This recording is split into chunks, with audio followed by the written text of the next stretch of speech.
Hey everybody, welcome to Robin Everyone Loves the Drake podcast. This is Walmart Wednesday, where I'm going to take a look at one of these Walmart books here, and I'm trying something a little different. I've got the camera on a tripod, and I've got this book on a stand, so I'm hoping that it'll not be as shaky, the camera work, but it's going to be a little harder to zoom in, and you may see my hands come up here.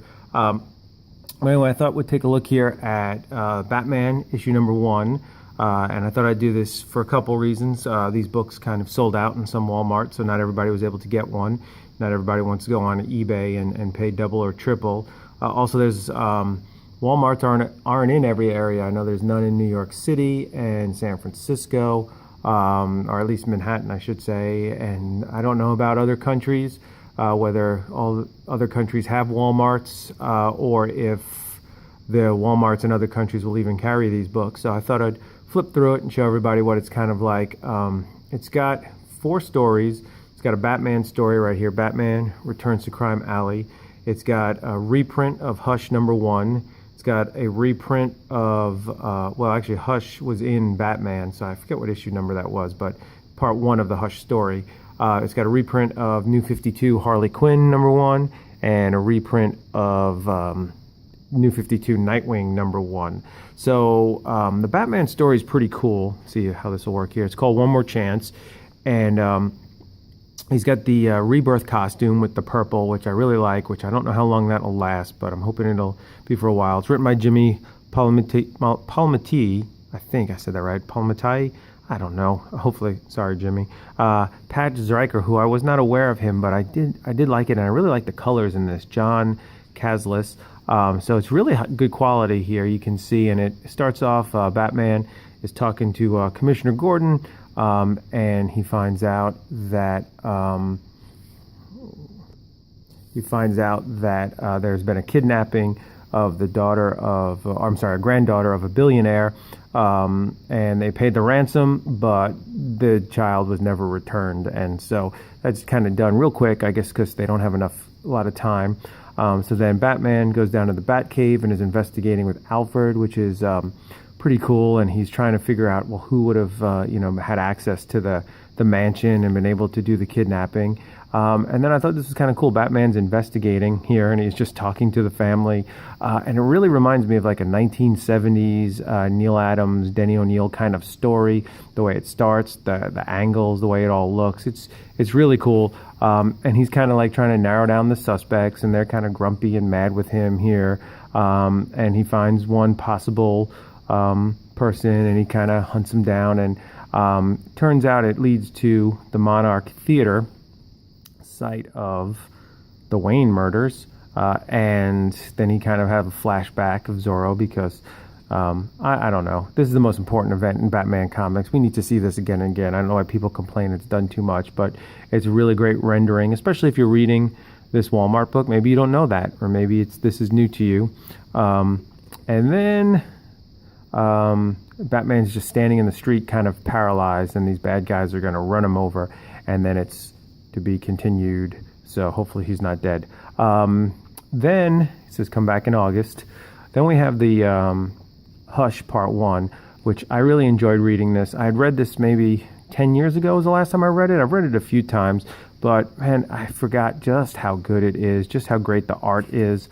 Gosh, the look on that kid's face is so cool. It feels, man, you can just see how Snyder and Capullo and even Grant Morrison just pulled so much from the story arc and the tone.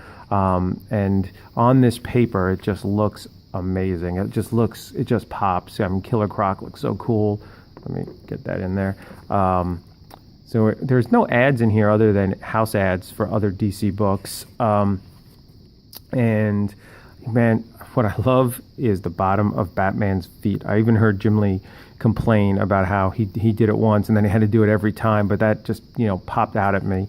And there's my favorite panel all time is in Hush, but it comes later with Green Lantern in a flashback. It's not in this part, but man, look at the moon and the cape. Oh, so good, just so awesome. And then the Catwoman chase is really cool, and this is just so surprising when the rope is cut and Batman Falls. What a great look. Jim Lee is just, oh, man, he's the master. And so that was really fun to read that again. And where is she? There's Poison Ivy. And it looks like they'll put part 2 in the next Batman Giant too. So it'll be cool to read this again in a different format. Nightwing, I wondered, like, why are you putting Nightwing New 52 in here? Why not put Nightwing Rebirth?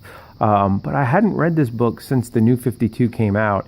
And so what is that? It's like 7 years since I read this. And man, I forgot how good this is. The art is fantastic. The movement, I love this where you see like the movement of Nightwing. The panel layout, it's just a really, really great issue. So I think it deserved to be in there. And I don't know how far they'll go with the whole Nightwing New 52.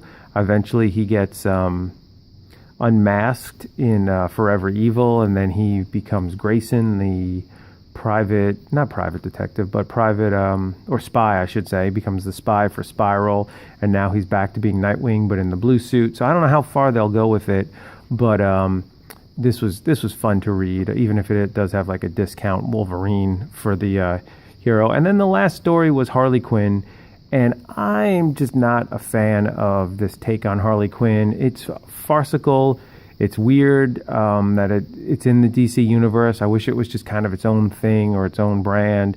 So I didn't even read this again. I just kind of thumbed through it and was remembering, oh yeah, I remember this and some of the jokes and stuff. So I'm glad that some people like this. I'm glad that it has a following and people love it. It's just not for me. It's not my thing. But if you love it, that's great. And I'm glad, there's comics can be different for different people. So anyway, that was just a quick little flip through. There's an ad for Metal on the back there.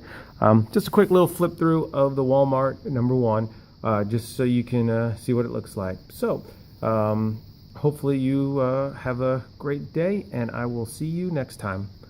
Bye.